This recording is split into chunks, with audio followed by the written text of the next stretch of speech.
como 20 mil vereadores, mais inúmeros secretários inúteis que são apenas apaniguados ali, uma galera amarrada a um prefeito, em geral, inútil. Então, isso tem um impacto orçamentário muito claro.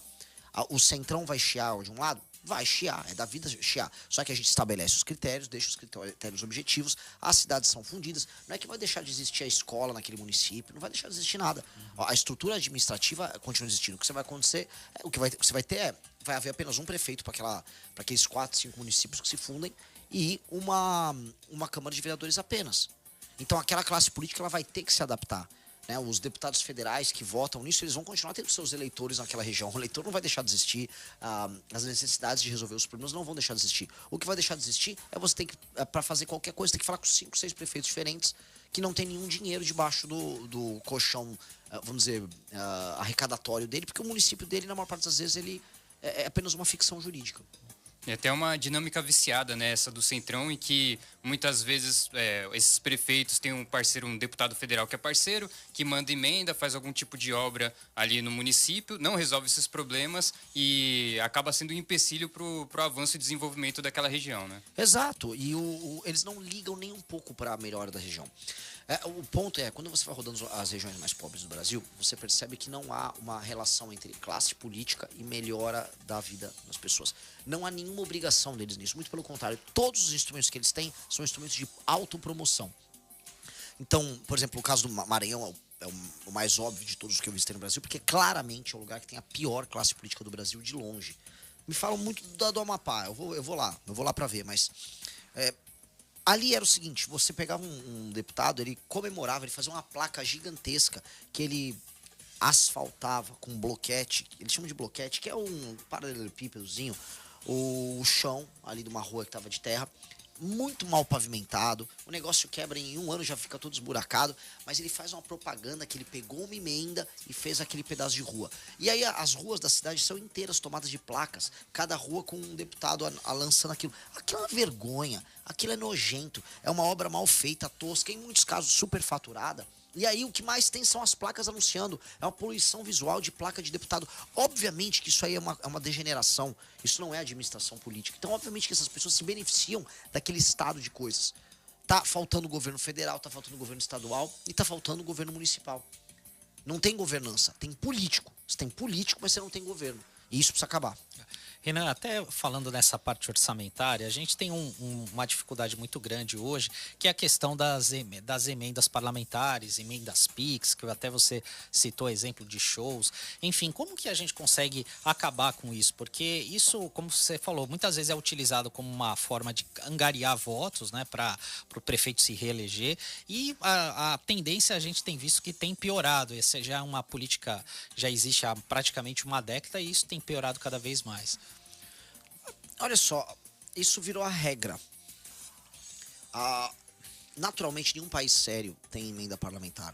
Parlamentares não executam obra, parlamentares não escolhem como é que você vai usar o seu orçamento numa região.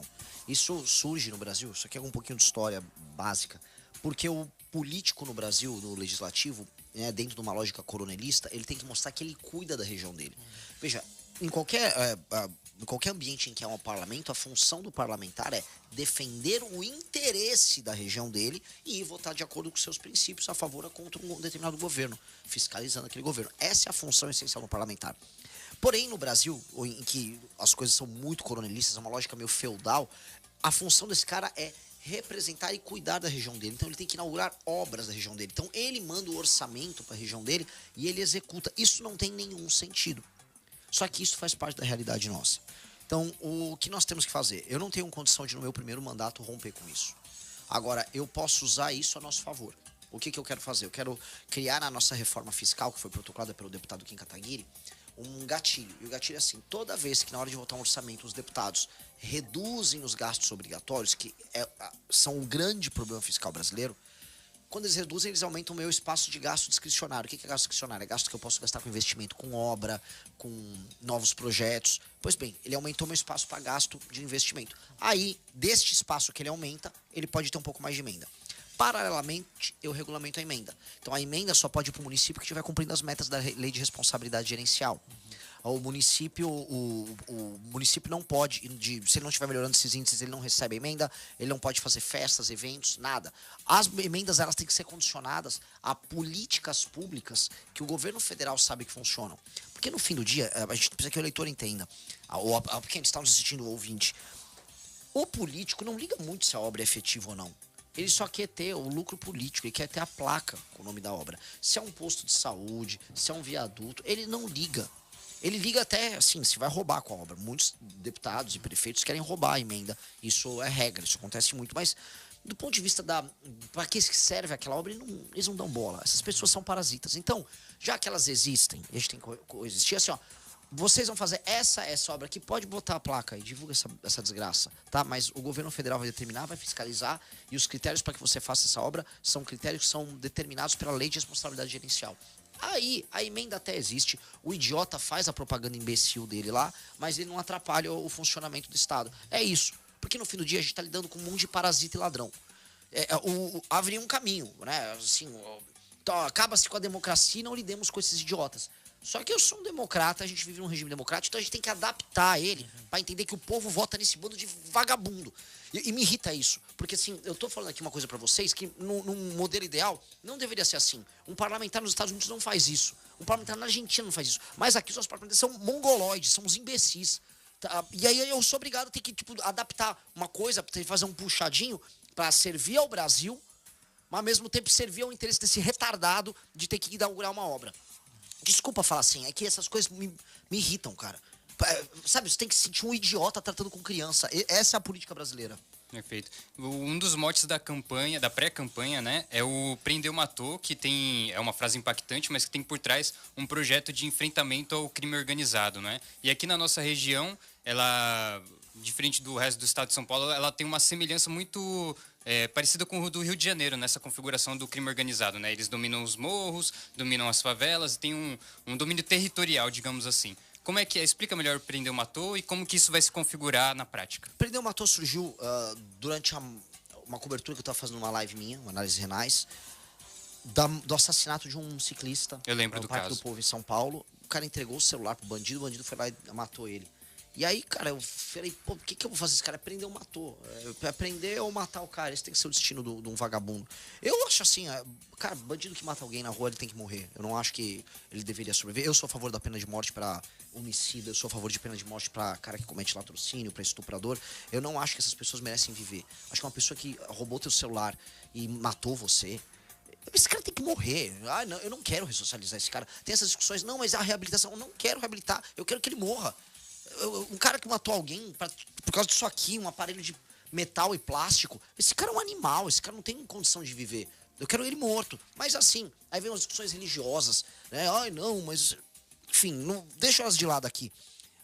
Infelizmente, é cláusula pétrea da Constituição, eu não consigo mexer nisso. Mas eu posso aumentar muito as penas. Mas muito, muito as penas.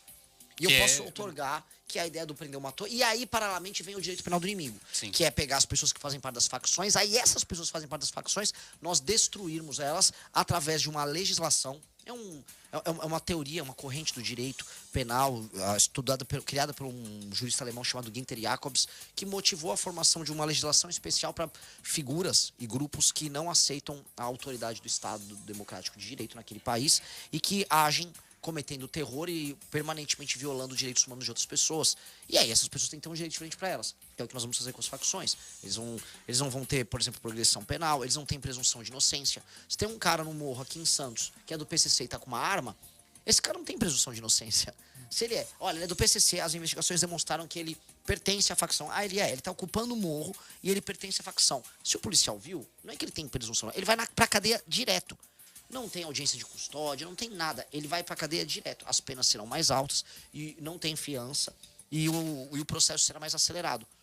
Ponto. Essa é a ideia. Agora tem a questão de vocês. A questão de vocês aqui na Baixada é uma questão muito complicada, porque vocês têm o pior dos dois mundos. E o que é o pior dos dois mundos? Tem um modelo do PCC, que, por exemplo, lá em São Paulo, até faz ocupação territorial. Eu estava em Paraisópolis ontem, eles fazem ocupação territorial em Paraisópolis. Mas ela é mais sutil do que o do Rio de Janeiro, ela é mais discreta.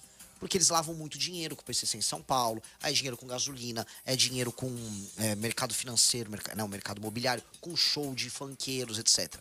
Só que aqui é um lugar estratégico para o PCC. Porque o PCC recebe a droga lá no Mato Grosso do Sul, cruza o Mato Grosso do Sul, cruza o estado de São Paulo inteiro